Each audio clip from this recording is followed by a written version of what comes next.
আমি শুধু তোমাদের একটু হেল্প করে দিচ্ছি, তোমরা খাতা কলম ছাড়াই উত্তর কমেন্ট বক্সে জানাবে।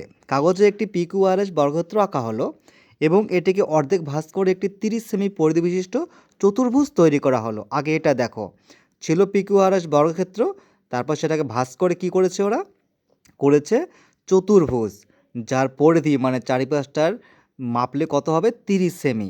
আচ্ছা, 30 সেমি কীভাবে হওয়া সম্ভব?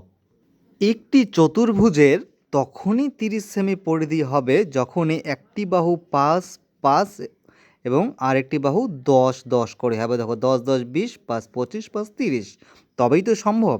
এবার কি বলেছে, বলেছে তবে PQRS-এর পরিধি হলো কত? PQRS কি, PQRS আগে ছিল বর্গক্ষেত্র, তাহলে এটার দ্বিগুণ করতে হবে। দ্বিগুণ কোন দিকে হবে? নিশ্চয়ই এই বাহু দুটো বাড়বে, বর্গক্ষেত্রের 4টি বাহু সমান আমরা জানি। এই বাহুটি বাড়বে, তাহলে এই বাহুটি হবে 10, এই বাহুটিও হবে, এটি হবে 10 সেমি, এটিও হবে 10 সেমি, এটিও থাকবে 10 সেমি, এটিও থাকবে 10 সেমি, চারিদিকে 10 সেমি বর্গক্ষেত্র হবে।